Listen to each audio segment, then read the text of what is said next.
Selamat datang di abad ke-16, masa kejayaan Kesultanan Utsmaniyah, di mana muncul seorang penyair yang bukan hanya mengukir kata-kata, tetapi juga hati. Inilah kisah Fuzuli, nama pena yang berarti berlebihan atau tak perlu. Namun karyanya sungguh tak ternilai. Muhammad bin Sulaiman, nama aslinya, lahir sekitar tahun 1483 di wilayah perbatasan Irak dan Iran sekarang.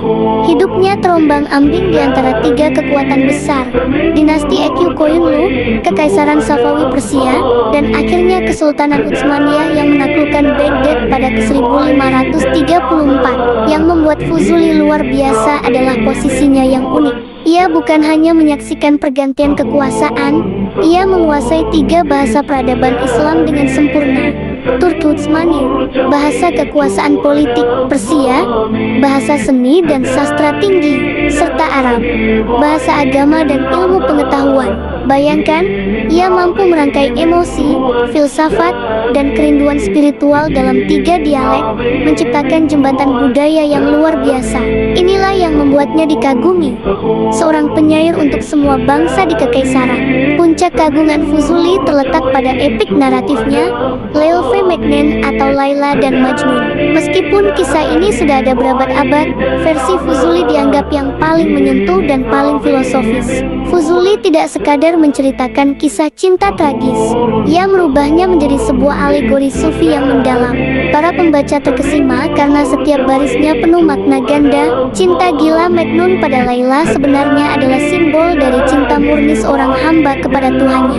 Penderitaan Meknun adalah perjuangan sang pencari kebenaran yang harus melepaskan ikatan duniawi. Melalui puisinya, Fuzuli mengajarkan bahwa cinta duniawi hanyalah tangga menuju pemahaman cinta ilahi.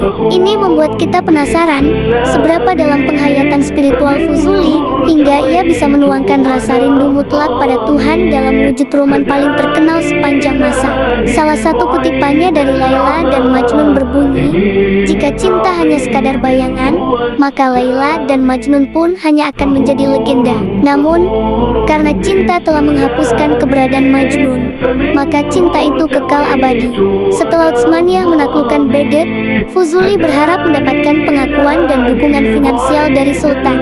Ia menulis banyak puisi pujian, namun nasibnya justru tragis. Honorarium yang dijanjikan seringkali tidak dibayarkan. Alih-alih marah, Fuzuli justru menulis sebuah satira brilian berjudul Hikayat Mi atau buku keluhan. Ini bukan surat keluhan biasa, melainkan kritik yang mengungkap birokrasi Utsmaniyah yang korup. Ia menulis dengan getir, "Aku memberi salam, tetapi mereka tidak mau menerimanya, karena bukan suap." Pesan ini tidak hanya lucu tetapi juga sangat berani. Fuzuli menjalani hidupnya dalam kesulitan finansial, namun justru penderitaan itu yang memurnikan puisinya. Seperti katanya, betapapun menderitanya pemilik duka, mereka justru semakin dimuliakan dan semakin dekat dengan tujuan Tuhan.